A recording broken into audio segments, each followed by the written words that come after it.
to be at the time.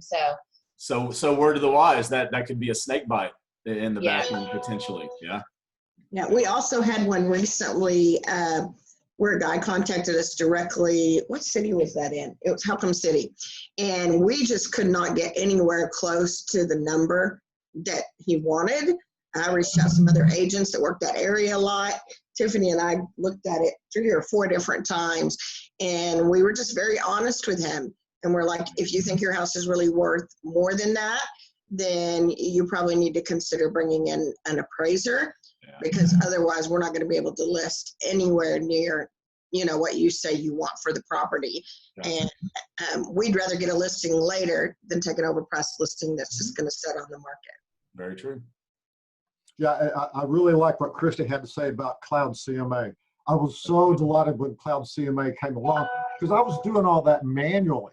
It's so important for the seller to see the photos of the comps. So it just gives them a great visualization of how their property fits into the market.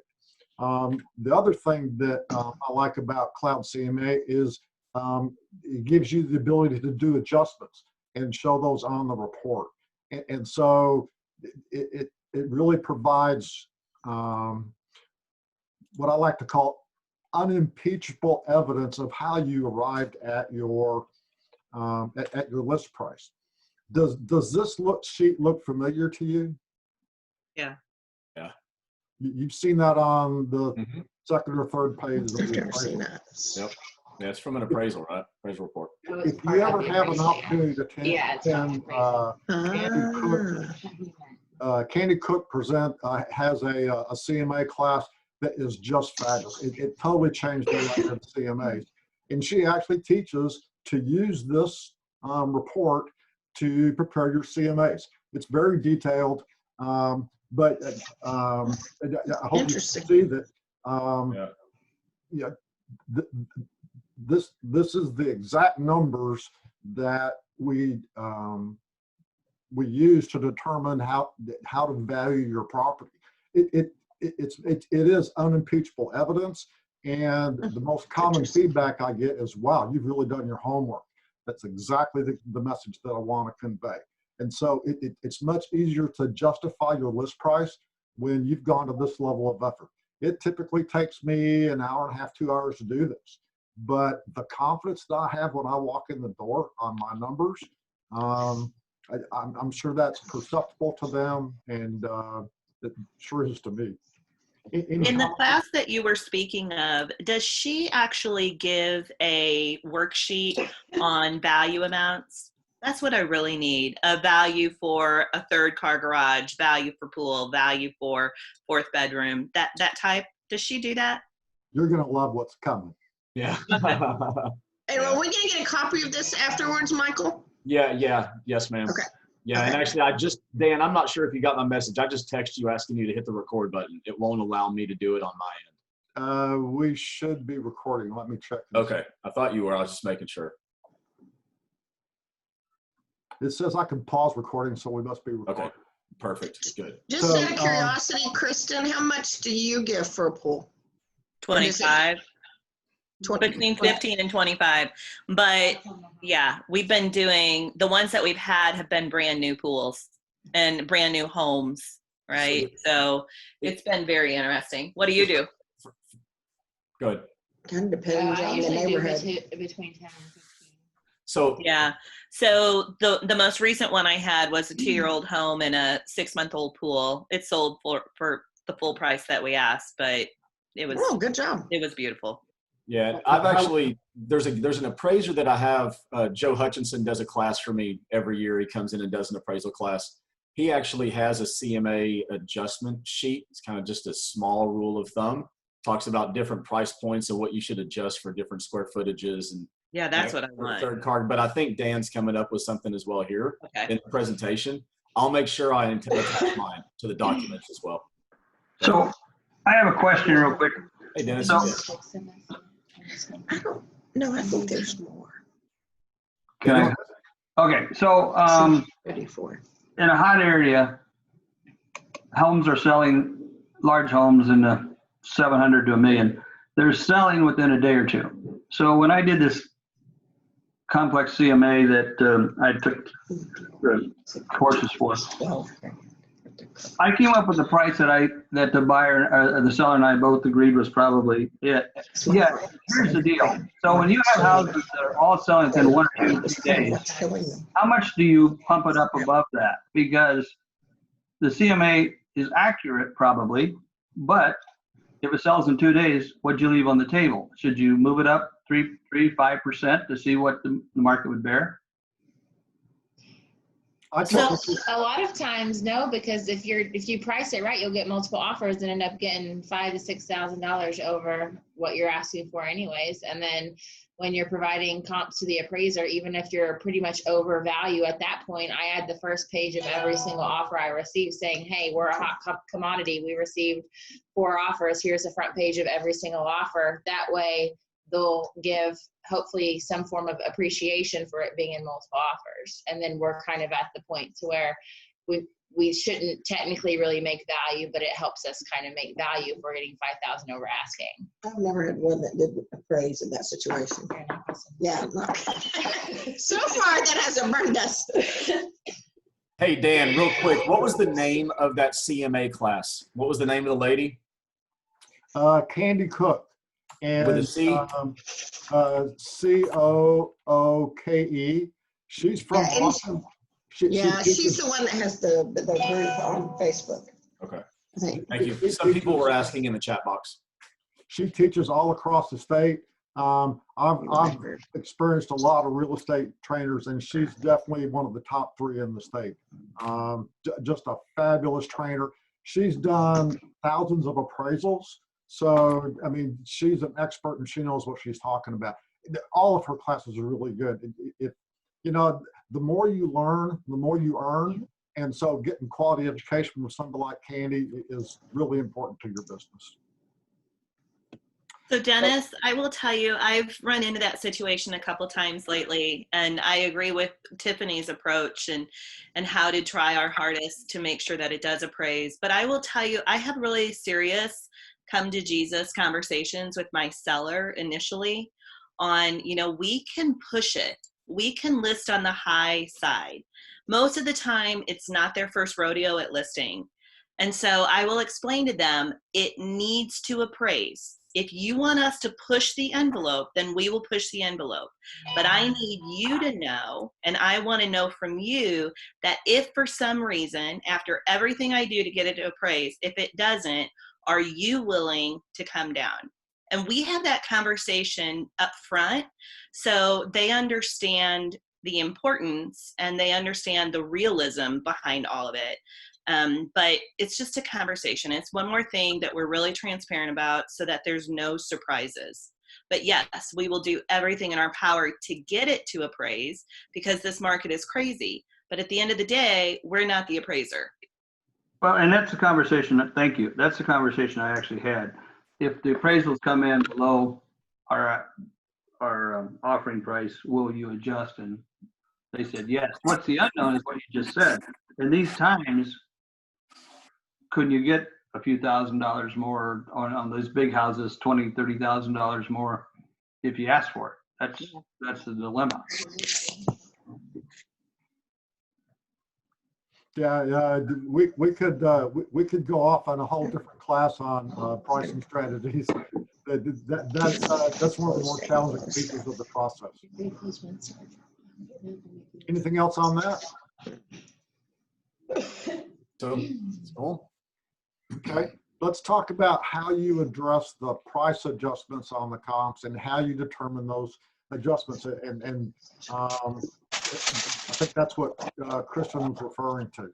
So there are a lot of things that are going to vary from property to property that if you're going to do more than just average dollars per square foot, these are the things that you're going to be looking at.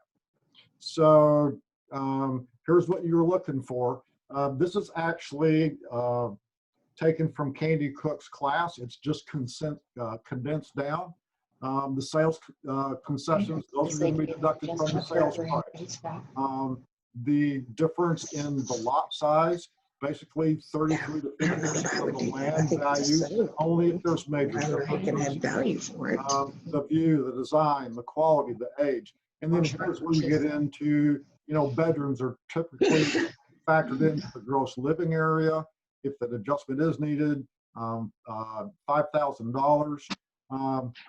This is the thing about, does a bedroom have to have a closet to be listed as a bedroom? So this is the official IRC definition. It has to be at least 70 square feet. 50% of the ceiling has to be 7 foot or higher. There has to be an escape window of at least 5.7 square feet or 20 by 24 and no more than 44 inches off the ground. That's the definition of a bedroom right there. Bathrooms, a full bath. That's how I interpret it, but I don't think that's actually true. Basically, this is a quick, easy one. And then there's some additional guidelines down here at the bottom. You know what I'm saying? So are you saying that it doesn't have to have a closet to be considered a bedroom? Because I was always taught that it did. It does not have to have a bedroom. So if it has a You mean window it and has no a closet. closet? It has to have an escape window. It does not need to have a closet. Okay. Huh. Interesting. So you could kind of study it as a bedroom. Yeah, I didn't know that. Huh, interesting. So when I'm doing this sheet right here is actually included in the Excel spreadsheet that's in that Google Drive. That's one of the workbooks in that spreadsheet. This is the entire spreadsheet. And let me get rid of this stupid laser pointer so I can open it. Hey guys, if y'all aren't muted when you're not talking, can you please mute yourself? It's causing some background. Thank you. Okay, sorry, Dan. Give it a minute for this to come up. So I hate math and I hate doing calculations. So I built this spreadsheet to do the calculations for me. Basically, anything you see in yellow is where you enter the data. Everything else is just reference. If you want to look at 10% of the square footage of a property, you just put the 10% in there. It'll tell your parameters to search on the MLS. These are kind of the guidelines on how much you can expand your search. If the house is 1,000 to 2,000 square feet, you can go plus or minus 20% on the square foot. What your ranges are for your bill, making your adjustments per square foot basically uses the 3 best comps, averages those out, and you can use like 25% of that for outbuildings, workshops, guest house, other buildings associated. But when we're adjusting the square footage, typically we're staying in that 33 to 50% range. I've got this tied together so that this is my subject square foot, this is the comp square foot, this is the difference. And I chose the 40%. So I would adjust basically $5,600 for that. So, Sir, that's interesting. I just finished a CMA class and they were 30%. So, and I asked the guy, how subjective is that? You said 40%. He was 30%. That makes a big difference. Well, yeah, it does. And that's where experience and common sense comes in. Obviously, the higher the price point, the more sensitive those adjustments are going to be. Typically, I kind of hang out in the 40% range because it's the middle between 33 and 50. Down here are the quality ratings and definitions to help you monetize the difference in quality, the difference in condition. You'll like this one here. I don't know if you can see it when I make it bigger. This is really detailed on things that you can make adjustments for. Steve Nichols actually works there in the DFW area. And keep in mind, this is 2 years old. And this is the sheet I have, Dan. This is the sheet I have. but it gives you a ballpark idea of, so, you know, a gunite pool, you know, kind of based on the price point, how much he adjusts for that. You know, storm windows, vinyl siding, wood fence. The most perfect way to do it is to like look at the entire subdivision and look at houses that have a fence and those that don't have a fence and figure out what the difference is. That's really, really time consuming. So having a cheat sheet like this is nice. This is the adjustment sheet from Candy's notes. When I'm doing the CMA worksheet, I will use the appraiser's uniform appraisal data set, emphasizing to the client that I'm not an appraiser, but I still want it to look as good as possible. This one's real handy if you're working with investors. This actually shows what HUD and REOs can accept by the rules. So days 0 through 30 for a HUD property, they can take 88% of the net, which is determined by the sales price minus the commissions. On days 31 through 60, 86%. After 6, so this can be really handy when you're working with people trying to buy foreclosures. And then you have people who are interested in doing lease calculations to calculate their cash flow. That's the last tab on this worksheet. So it's just a handy way to do a lot of math easily.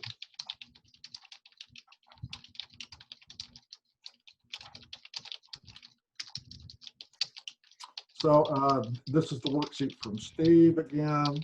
And then we have to emphasize that TREC disclaimer that goes on all of our CMA stuff that represents the estimated sales price. It's not the same as an appraiser, and we're not licensed as appraisers. So how do you present intelligent pricing strategy to the seller? Kind of going back to what we were talking about earlier. Basically, what we're trying to do is strike a balance. We don't want to make it so high that it's going to sit there and become stale, but we also don't want the seller leaving money on the table. So we're trying to find that sweet spot to get it sold in the shortest amount of time for the most amount of money. And then, you know, obviously emphasize that activity in the first 2 to 3 weeks is critical. And after 4 to 5 weeks, there's less interest. What other tips do you have about intelligent pricing strategies?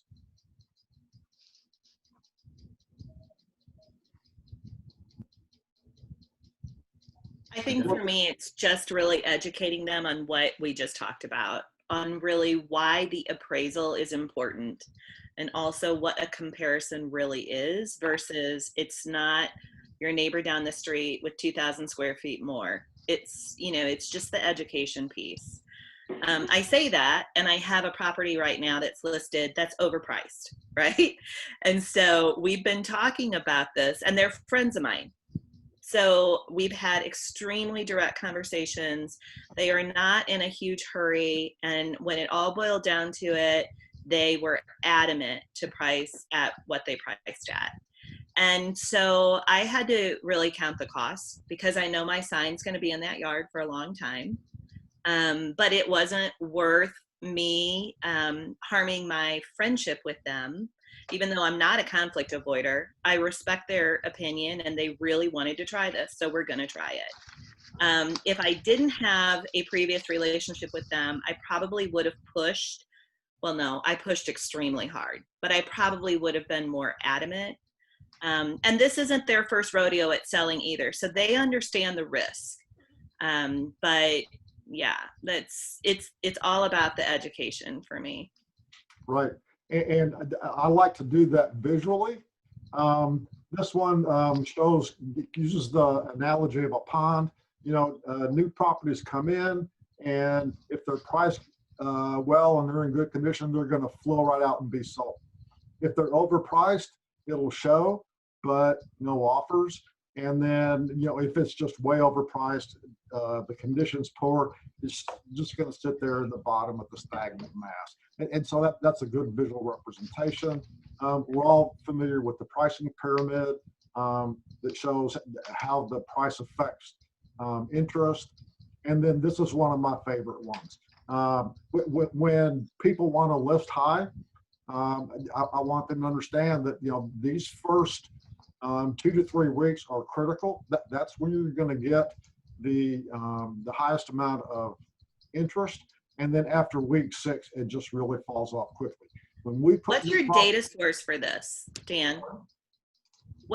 What's your data source for this info? I'd have to go back and look. Okay. I've been using this for years. Of course, it's going to vary by market area, probably by subdivision, but it's a good visual representation. The point is, I want them to understand that the market's going to respond very quickly after we put the property on the market. We're going to know within the first couple of weeks if we're priced correctly or not. And so we'll talk about how we deal with that a little bit later. This is my favorite one that shows that, you know, this is the market value, but you list it too high, it's just going to sit there and sit there.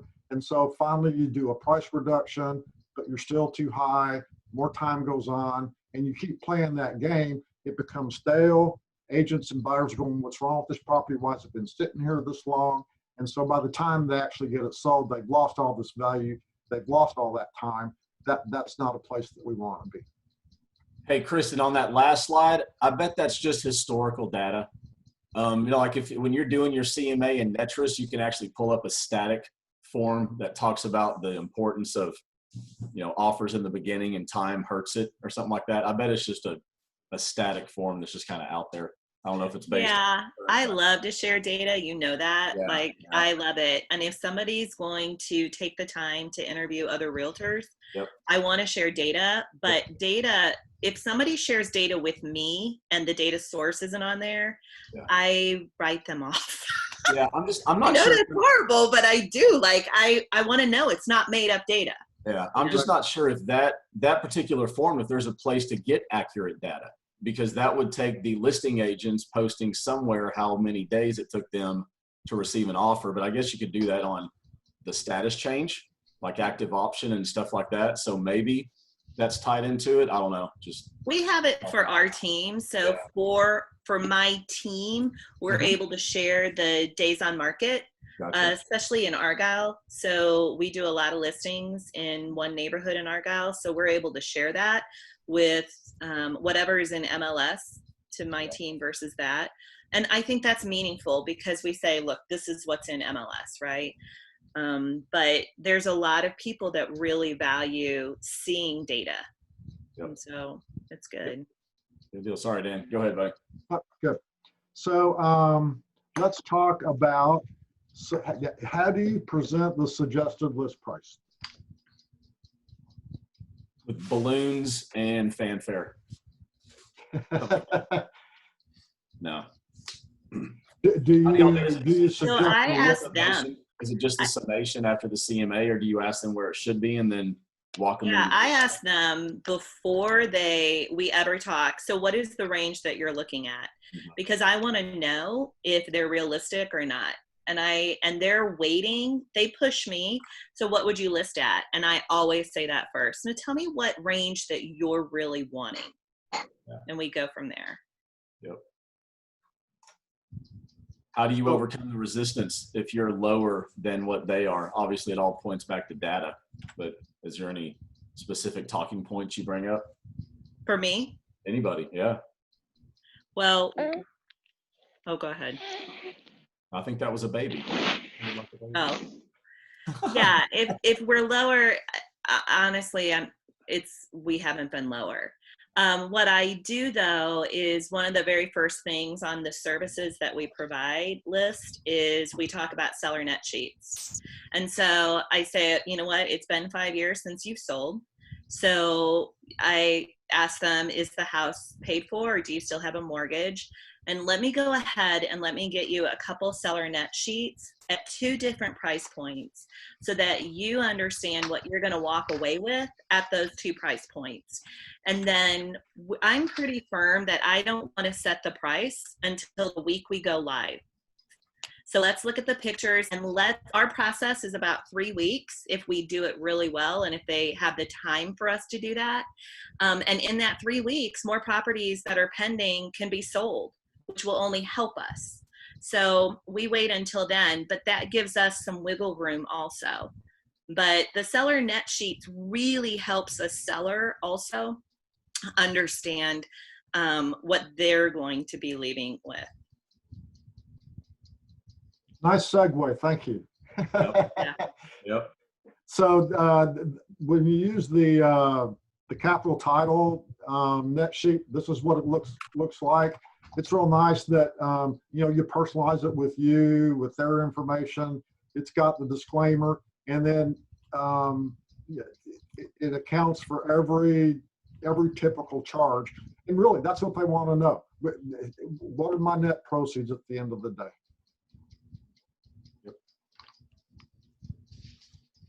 So let's talk about marketing plans. How do you showcase your marketing plan to get them sold?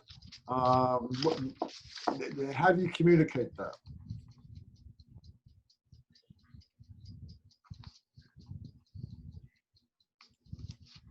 Hello. Well, it starts with being organized, prepared to communicate your value both verbally and visually. And so how do you market your properties different than others? Why is your marketing superior to other agents? What marketing tools do you use? These are the things that you want to highlight. What marketing tips do you have to help set yourself apart from the 20,000 other agents in Dallas-Fort Worth? We actually have for our team like a marketing presentation, a binder that everyone has, which it's been changing a lot because we have Meet Our Team and our team's been changing a lot. But in our marketing presentation, we all take that with us, and it talks about our numbers in MLS, how on average our numbers are about 4% higher on list price to sales price versus the average agent in MLS. We talk about the Matterport professional photography, Facebook ads, Google ads, KV Core, all of that stuff. Stuff like this. So in my listing presentation. Yeah, it's just in a kind of cool, presentation. But I make sure that a lot of people like it online or to take their laptop. I'm a print person. I print everything out. I waste a lot of paper. But that's just what I'm comfortable with as far as taking it with me. But I always make sure that we don't leave, we'll leave our CMA and our cloud CMA for them at the house, but we never take our listing presentation that way. If they're, meeting with 2 to 3 different agents, nobody Yeah, can kind of see our listing presentation. Sorry? No, okay. So basically, I'll go through this line by line with them, and obviously I highlight the things that I do that most other agents don't. How many agents provide a showing book at the property? It's a really valuable added on thing. Does anybody still do that? The showing book that has all the area information, market, shopping, schools, all that stuff?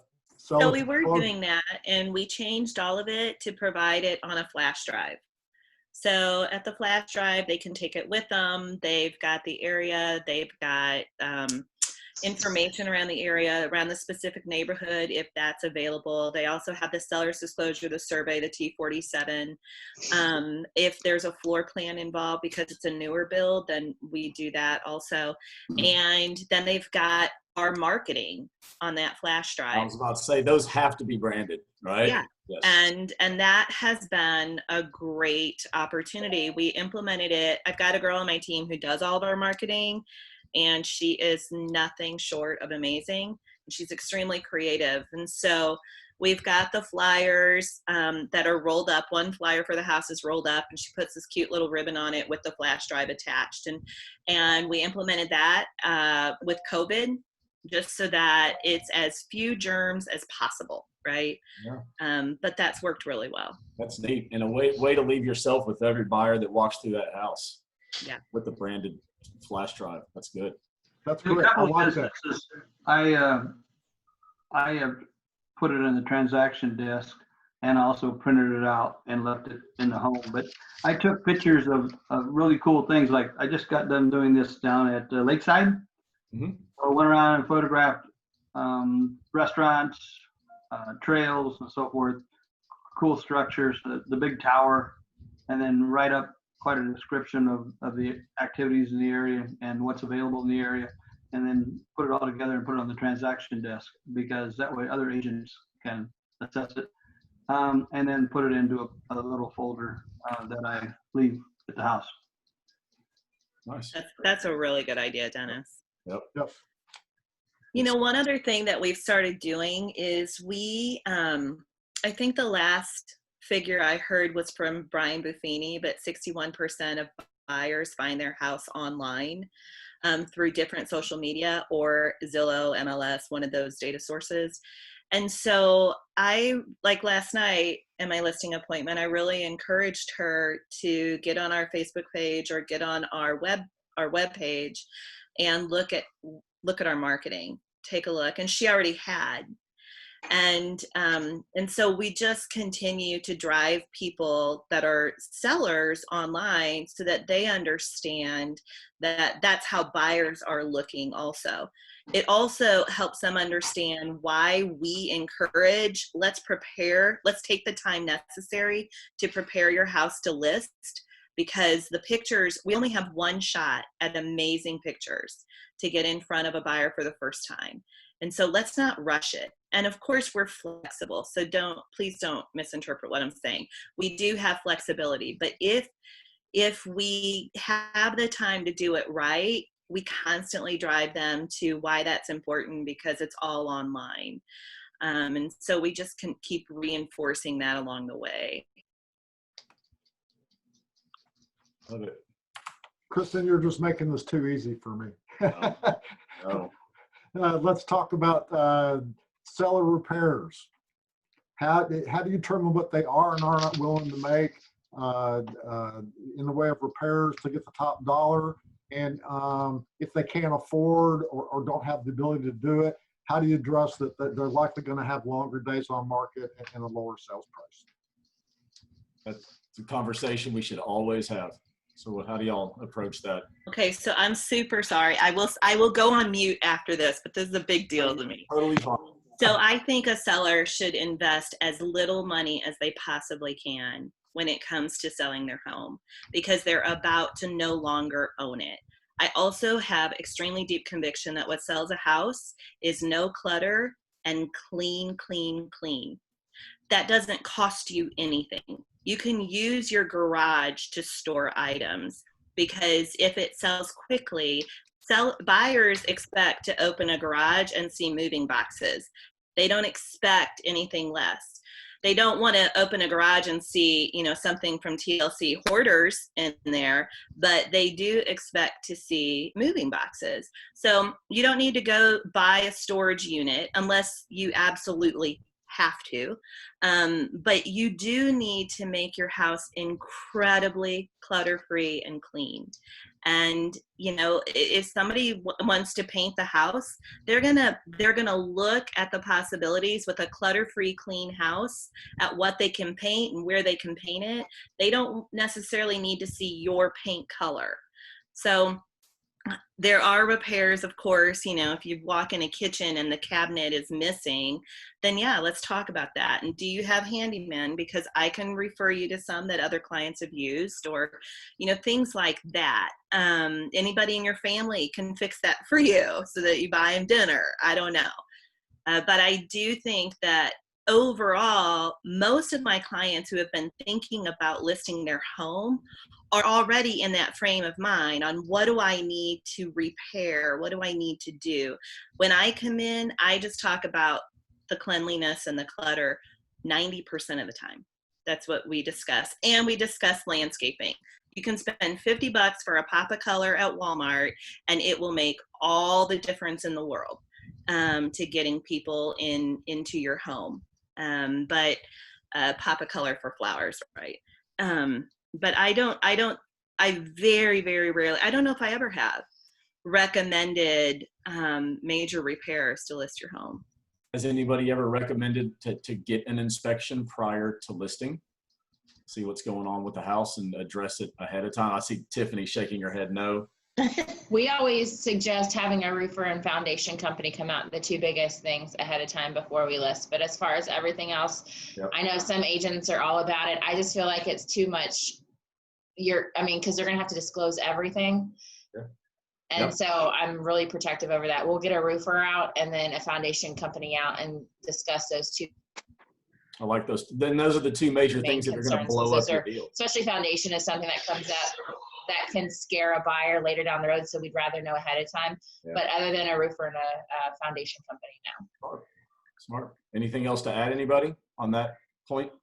Well, I would just set realistic expectations, tell them, what's happening in the market, what buyers are looking at.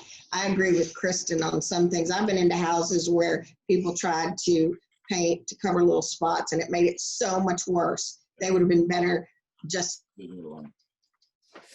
So I have a question about. Because it looks worse because they tried. I have a question about a home that's 20 years old by an older couple, and they're getting ready to sell, and the house is clean, it's nice, it's just really outdated. So how do you guys handle that? I mean, the carpets should be replaced, but do you replace them with wood? You don't replace them? Allowances. You don't. I would definitely do allowances for a flooring allowance, a paint allowance, and then your price So let's pick a is number. going to be quite a bit lower because of that. But So do you price it at 300,000 and then say we're going to give you allowances, or do you price it at 275 and say here are the allowances? How will you do that?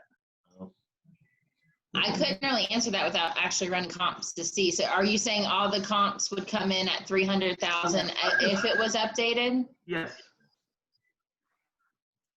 I would probably start by taking it off the sales price and then see, what kind of showings and feedback you're getting from there. I agree with that, because everybody's going to walk in there and immediately think I have to spend 10 grand on flooring, 15 on other stuff. I think if you address it in the sales price and let it be known that the price reflects needed work, I've taken that approach a number of times and I think it worked well. Yeah, but when I'm doing the listing presentation and marketing the property, I'm trying to hit the largest buyer pool available. And most people these days are so busy that they don't have the time or inclination to be taking care of a lot of deferred maintenance. So I think it's in my seller's best interest to take care of that up front. People who are willing to do the work are going to expect a sizable discount for that. So you provide the seller with that information and see which way they want to go. Yeah, I think it depends on what needs to be done though, because if you need to go in and put granite in the kitchen, what if you pick a color that other people don't like? I mean, allowances and price are better. That way they can make it their own. Same with, carpet needs to be replaced. So you replace all the carpet. Well, a buyer comes in and doesn't see the value in that because they're going to rip them out anyways and put in wood. So, I agree with that.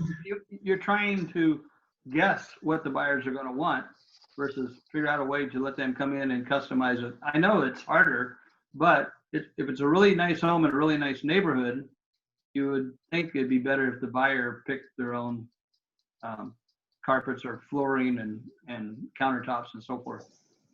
Yeah, a good rule of thumb is to just keep it consistent with what the comps are.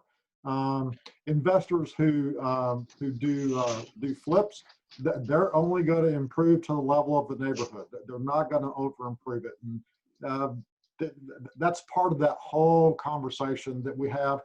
And there's so many variables that it's really unique for each situation. So when you're doing your listing presentation, do you include a resume and performance standards when you're interviewing the seller? How many sales? What's your DOM? What's your sales price to list price ratio? What other good information would you include, if at all? I know Kristen does this big time. Absolutely.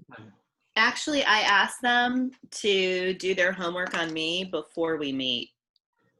So, and most of them have. All of my listings are from referrals. And so I want them to be prepared to ask me anything when we do actually meet in person. And honestly, I'm prepared right now to have them ask me in this one particular neighborhood in Argyle on why I priced what I priced. Now, on the one that I told you was high, of course, I can't throw my clients under the bus. So I've worked out what my response would be with that one. But I'm probably also not going to get that question, but I'm prepared for it if I do. And I really want them to do their homework on me. On the same hand, because they are all referrals, I do my homework on them before I ever get in front of them. You know, what age bracket are they in? Have they sold a lot of houses? What do they work full time? Are they retired? Do they have a little kids? You know, just so that I'm prepared when I get in front of them to be able to kind of speak their language, and that we're all getting aligned. And they like it. They like doing homework on me, and they like the fact that I walk in and I can speak really quickly to different things that I know would be meaningful to them based on what I found out about them. I don't think that they know that I'm doing a lot of homework on them, but I sound smart when I'm in front of them because I have. So I think it's just preparation and communication more than anything. I agree with that. As soon as I meet somebody, I send out a resume. Since I'm older and have an extensive business background, I want them to know that, along with testimony. One tool I use all the time is I look them up on Facebook. You can learn a lot off of somebody. Oh yeah. Facebook. Yep. So I figure when I'm doing a listing presentation, I'm applying for a job. So yeah, I include a copy of my resume, show some of my stats, my areas of expertise, my professional experience. I have an interesting background. It's actually the next to the last page on my listing presentation. How many use Cloud CMA? A lot, dude. Or some other listing presentation software? Cloud CMA. Cloud CMA is pretty popular. When I first came to Austin in 2014, it was provided for free. I thought that's awesome. And I used it. And then about 3 years ago, they stopped offering for free. And now it's $250 or whatever a year. And at first I was a little unhappy about that, but then I got to thinking about most agents are not going to pay for this, and it's going to give me a competitive advantage. Would it be worthwhile to run through a Cloud CMA presentation? We've brought that into a couple classes online since the whole COVID thing. Okay. Chris Mitchell did one. We've done it from time to time. We'll probably do it again. And then Okay. Cloud CMA is still free up here. Oh, nice. Yeah. I'll gladly pay the fee. I don't care. Right. It just makes for such a great listing presentation. I do a lot of custom pages. Typically, it's 35 to 40 pages. I put it in a 3-ring binder, actually leave it with them. And if they want, I can send them a copy electronically. Let's talk about communication. The number one complaint by sellers against listing agents: we drop a sign in the yard, throw it on the MLS, and we just disappear. So how do you show that you're different? How do you address this up front? And really the best practice is a weekly report with analytics, staying engaged with them on a weekly basis to let them know what's going on. How do you stay in touch with the client throughout the process?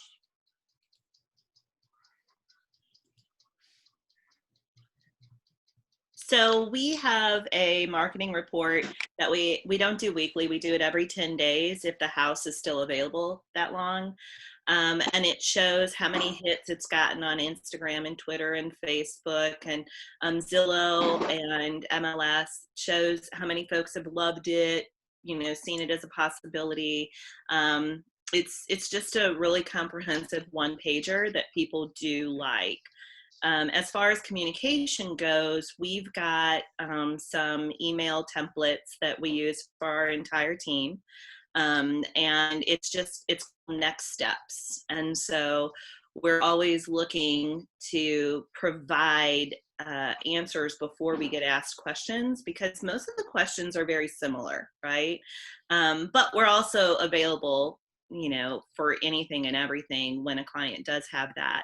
But as far as checking in, we check in with our clients for our listings probably every 3 days, but we've asked them what they want, right? So we also don't want to be annoying.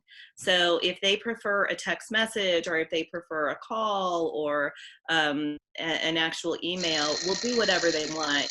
Most of the time, it's somebody that really just wants a text, and our text is just like, we know the client so well by then that we'll just check in the best way possible. So that's it. But we never go incognito, and we are totally available, and they know that. So they feel, and we talk about this at the listing appointment, that this is a partnership.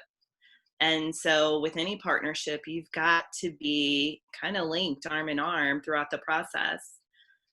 So that's our approach. Very good. And in the strong sellers market that we're in, the communication piece, it isn't quite as critical as it would be if we were in a buyer's market where days on market were much longer extended. You can access activity reports on Zillow, Realtor.com. This is actually, my market area is predominantly rural. And so we have much longer days on market, especially this one here that was on a very busy, was within 100 feet of a very busy highway and needed a lot of work. So one practice, let me move this over here.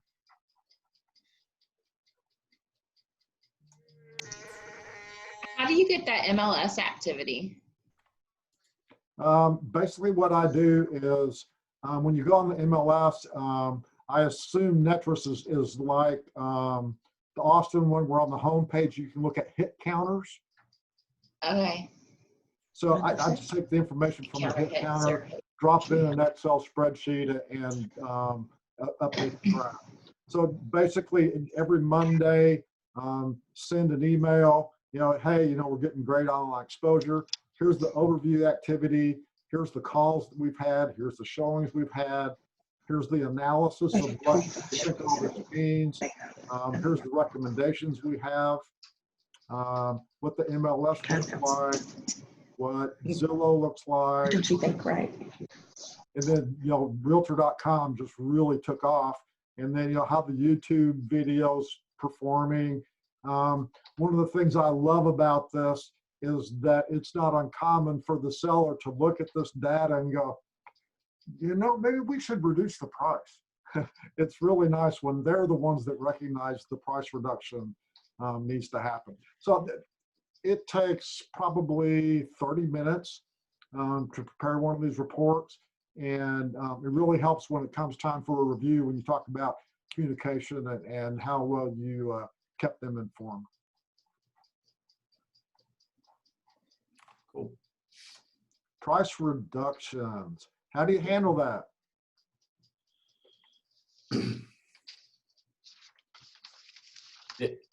Is Mary Lou on the call? I think she is. Mary Lou Hymas, actually, if she takes a listing, she will have them sign amendments to listings to lower the price every 2 weeks after the original list date, or something like that, to go ahead and pave the way that if we don't sell it in 2 weeks, we're going to go to this and then go to this. She gets it pre-signed, I think, ahead of time.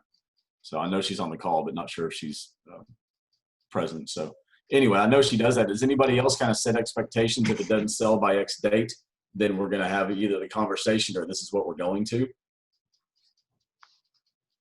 Christy, yes? I see you nodding. I muted her. Yeah, we can't be on a call together. We're too chatty. I said, if I'm going to take something over price, if they're going to insist, then I'm going to say, okay, well, we will start where you want to start. But if we're not getting showings and stuff, then you have to tell me now that, you know, in 3 days or whatever, we're taking the price down. I've also found setting realistic expectations.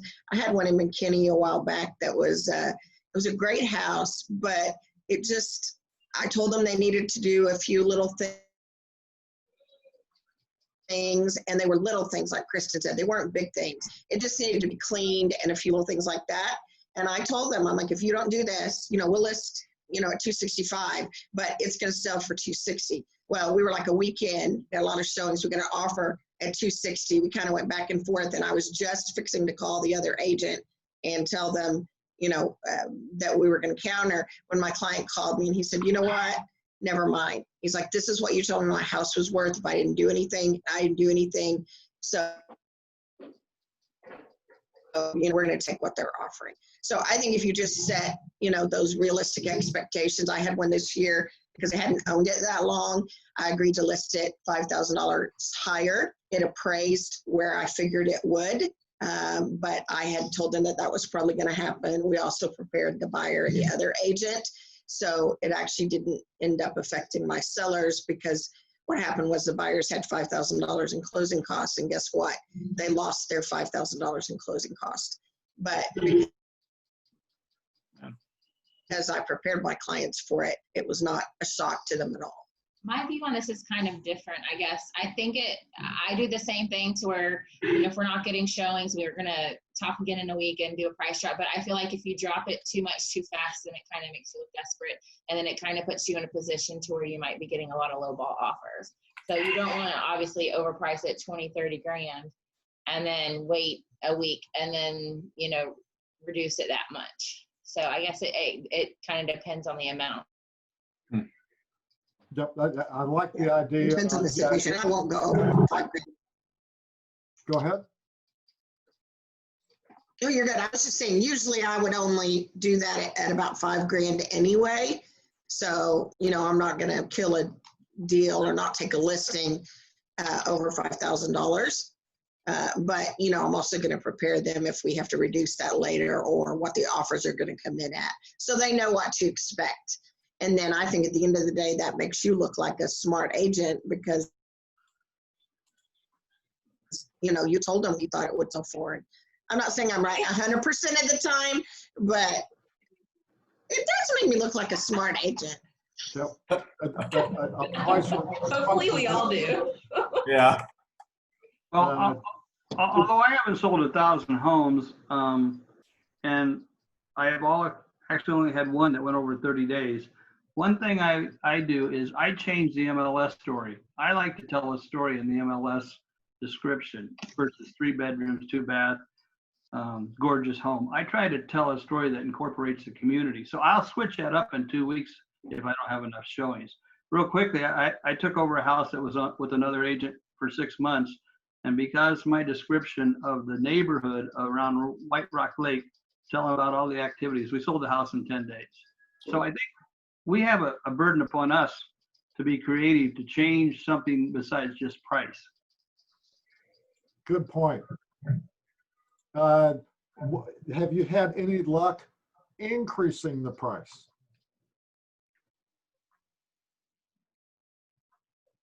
Interesting. Why? Tell me the scenario why you would do that.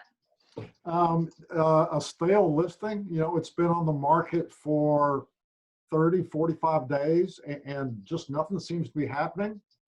Don't ask me how it works, because I've never figured it out, but a small price increase will generate more activity. Perhaps people think, oh, they've done something different to the property. They did an improvement. You know, maybe we should go take a look. But try a price increase one time and see what happens.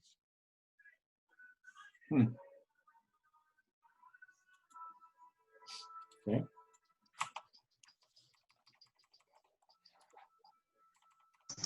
One thing that we do sometimes, and it makes agents mad, but sometimes we'll just do like a $10 price drop a week or a $100 price drop a week, because every time we do any type of price drop, even though it's tiny, it's going to pop it up back on Zillow for anyone that's looked at it, oh, there's been a price reduction, reminding them, hey, this house is still available. They've dropped the price. So I know so many agents get really upset. They're like, who would drop it $10 or $99 or $100? We've done that several times and it's worked because it'll boost it back up on like realtor.com, Zillow, and get back in front of the people's faces that saw it, that have clicked on it before as a price drop. Strategy. I really like Dennis's comment about the property description. So many people will just put factual information in there that you can see in the pictures and you can read in the, how many bedrooms and bathrooms and all that kind of stuff. The lifestyle, that's important. And you only have 500 and some characters to sell that property. So, he sold the lifestyle of being in the White Rock Lake area, and selling that lifestyle is really important these days. So let's move on to presenting offers. And how do you present the offers to your sellers? I ask them how they want the offers presented.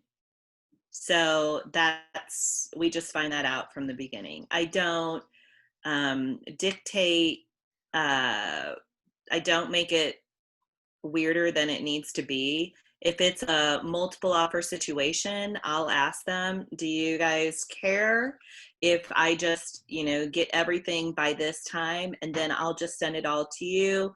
We can talk over the phone and go through it. I highlight the key terms from each offer. For a multiple offer situation, we have a cool spreadsheet if anybody wants it, so that it's really easy for the seller to just see the comparison. And so we do that. But other than that, there's not, this overabundance of multiple offer situations, even though we like that and we hear it all the time. But I usually just present it in the way that they want it as soon as we get it. So when you have multiple offer situations, how long do you set a time? We're going to entertain offers for the next three days till 5 p.m. Yeah, I don't do 3 days. How do you do that? Yeah, I don't usually do 3 days, Dennis, because I work with a lot of buyers, and that's really hard on the buyer that submitted theirs first to wait, especially if it's a price point that's under $350. Then if they're not going to get it, they're missing other opportunities, right? So if it's multiple offer situation, we'll usually say we're going to present these in the next 24 hours. And do it at that. But that's my personal conviction. Yeah, it's 100% up to the seller. You have to talk to your seller and tell them the pros and cons, and it's going to have to be their decision. Most of our sellers want to wait 3 days because it's to their benefit, to where they're probably going to net more money. But at the end of the day, it all depends on what your seller wants you to do. Yeah, and I was going to say that the seller, that's who I work for, right, is the seller. So if the seller is driving that, which really, it's only my investors that do that right now, for me, my own experience. But most of them are really good with a shorter time frame. Do you inform all the agents? Yeah. Yeah, as soon as we get once we have 2 offers in hand, then we usually send out something through showing time to everybody that's shown it, letting them know that we have more than one offer. And then I've already reached out to my seller at that point to decide what time frame they want, what kind of deadline we're going to do. I will say this, though, I learned this the hard way, that for financed offers, I don't present anything to my seller until I speak with the lender. And so I want to know that the offer from this buyer, they are really solid financially. And I will ask the question, this is what I learned the hard way, that is their job at risk because of COVID? So I understand that the lender doesn't have a magic ball. I get it. I get that. But it does create a sense of accountability on that lender that's just extra. And that's what I want to do, because I represented a seller and the buyer lost their job 3 days before closing because of COVID. And so that's my new process. I don't present it until I speak with the lender. And when I tell my seller that, when I say, okay, here's an offer, I already talked with the lender, they value that. that is so appreciated. So that's just another thing that I've done that I feel is a best practice. It's amazing how Yeah, I much think during information COVID, you some have to. lenders will share. What'd you say? It's amazing how much information some of the lenders will share. Yeah. Or It non-information. is, Yeah. Some will give you no information at all. So one practice to consider when presenting the offers is, you know, the spreadsheet like you were talking about, and even if it's not multiple offers, this summarizes all the key components of the contract. And if they like what this looks like, then you can move on to, you know, reviewing the contract with them and, you know, discussing what negotiations might be required, or, you know, decide how to move forward. And then obviously in the multiple offer situation, trying to compare 4 or 5 different contracts, it's real easy just to have a sheet like this to show what are they most concerned about, what's my net here at the end, and that really helps them make the decision and feel good about it.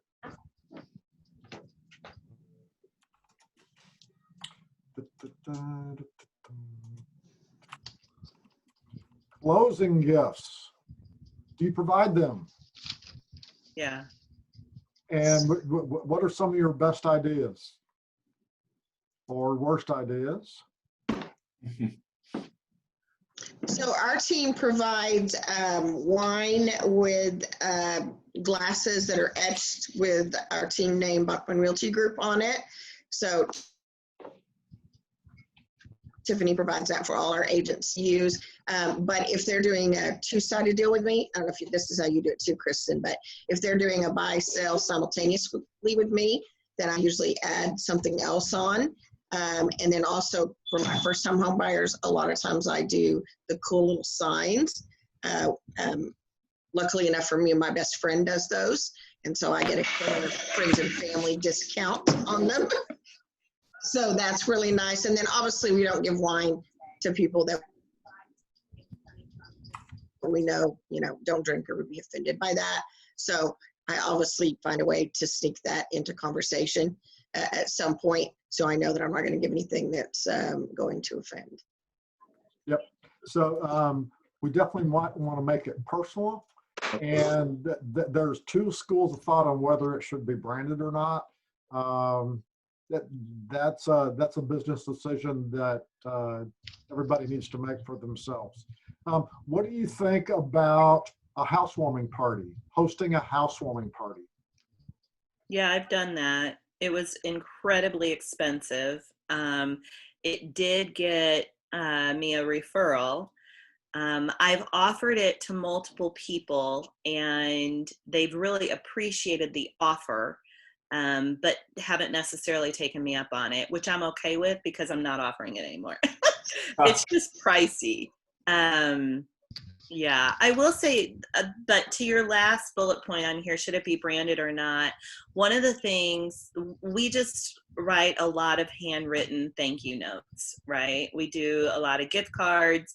If they have kids that are elementary school or older, I'll include like a $25 Amazon card for that kid to choose something for their new room, and they love that. But we do gift cards. We do Visa gift cards. We do Home Depot or Lowe's, just a lot of different things, but with that handwritten card. Then on their 1-year anniversary in their house is when we send a branded thing, just saying, can you believe you've been in your house for 1 year? And that's what we do. So that's for the buyers, obviously, but most of our sellers have turned into buyers for us. So that's just why I mention it. One of the things I do, because you spend so much time on the phone or even in person with your buyer, your seller, and now you close, you give them your little gift, then you're off to the next band. Within that month, I will call them up and set up to come see them, and I bring the lady flowers. I buy a nice big bouquet of flowers, and I deliver it, and end up having coffee and spending time re-chatting and talking about how are you enjoying the home, and that I really find that goes a long ways. Personal service. Can I give a plug out for my husband? Of course. If you go to Liberty Timber Flags on Facebook, my husband can make personalized key chain holders or bottle openers or something that says What their was the name again? Liberty Timber Flags. And you can tell them, you know, it was personally made by a vet. Cool. And people like that. So Yeah. Great. thank you. Yeah. Lori Pound on my team is a rock star at closing gifts. She's amazing. But I did make a lot of fun of her because she had a client that loved their animals. And so she made this gift basket for the animals in the house, except one of the animals was like this enormous boa constrictor. And so she did research on what do reptile owners like to get for their reptiles. I'm like, what in the world? Wow. So you know what? That stuff is so thoughtful and it's so meaningful. Personal. Yeah. That it's just really nice. It's why she gets so many referrals, because of her thoughtfulness. Yeah, one of the I use this image of the cutting things board. that I do because sometimes too, which people like. Yep. I use this image of the cutting board because that's the typical, just a standard. I mean, there's nothing personal about that at all. And so, you know, your points about making it personal, it really does make a big difference. So finally, wrapping up here, how do you provide superior service after the closing? What do you use the drip campaign? You know, Parkmont has their 36 touch program. You know, Capital Title will mail out after closing to the neighborhood. What other follow-ups or ideas do you use for your business for the post-closing service?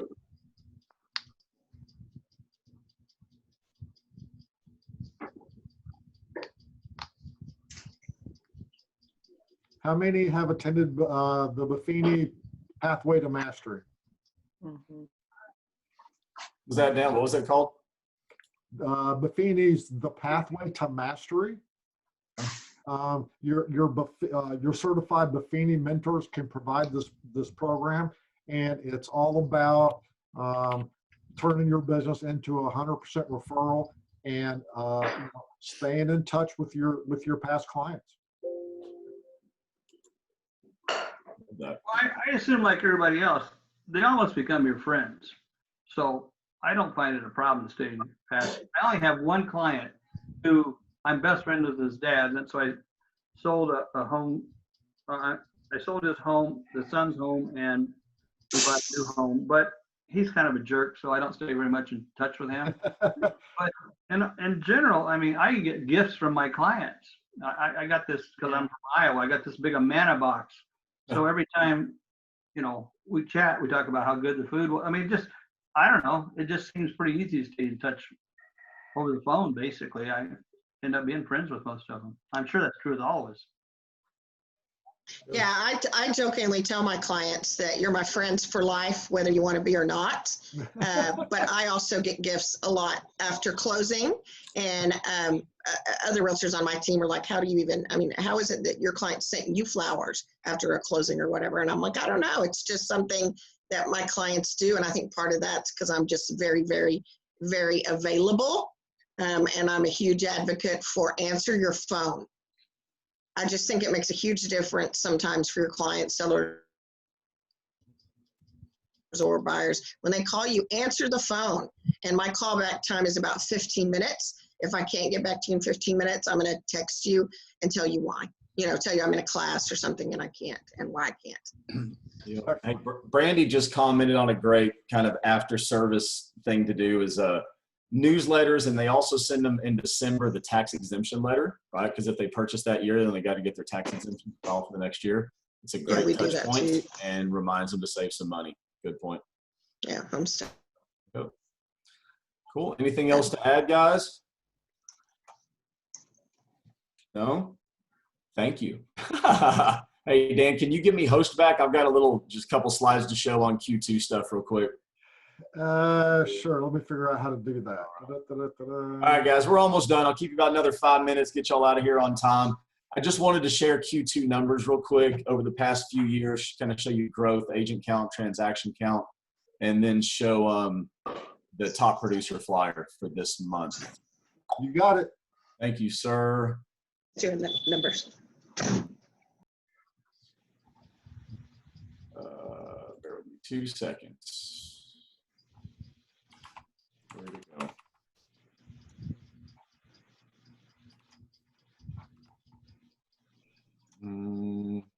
Well, easier said than done. Where'd it go? There it is.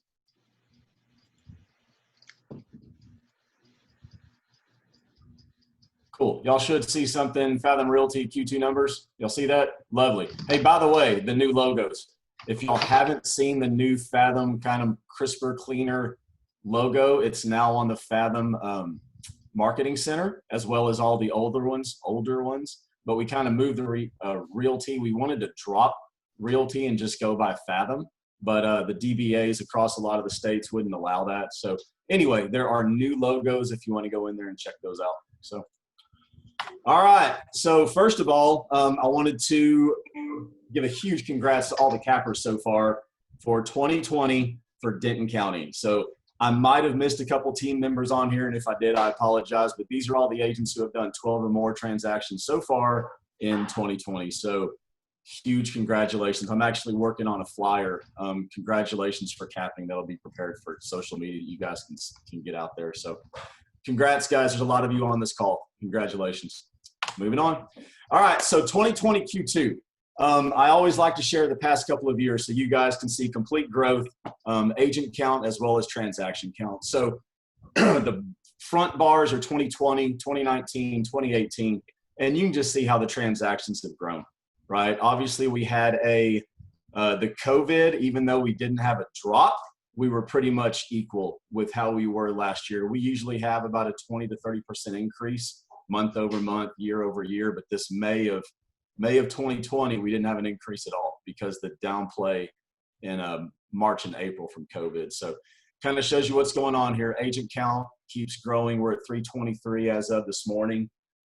Pretty amazing what's going on around here. We are the second largest market center, only behind Keller Williams Flower Mound, that has about 600 agents, that's ridiculous. So anyway, and then lastly, I've added our spouse team is going to be a new thing on our flyer every month because we have a growing number of spouse teams in the district and they need recognized. So here's the top agents for June 2020. And if you remember, I posted on Masterminds, it took more than $1 million to make this list for June. That's pretty incredible. So July, projections for July, we've already turned in 152 transactions for July. So we're projecting 300, which would be about a 35% increase. Pretty incredible. So thank y'all. This is amazing. This will be on social media within the hour, so you guys can share it with your sphere. So, cool. Anything to add for the greater good, guys, before we get y'all out of here? No? Tiffany, Kristen Wright, Christy McGee, thank y'all for y'all's input this morning. Thank you so much. It's much appreciated. Everybody else, thank you for your time. Love you guys. Have an awesome week. If you need anything, please let me know. And Dan, thank you, sir. Excellent class. It was recorded. If you could share that with me, I'll put it up on the Masterminds class for everybody. Thank you, sir. Appreciate you guys. Have an awesome day and great rest of your week. Michelle and Scott. I'm gonna go. Bye, y'all. I sent you a text. I don't know why your phone didn't ring, Michelle.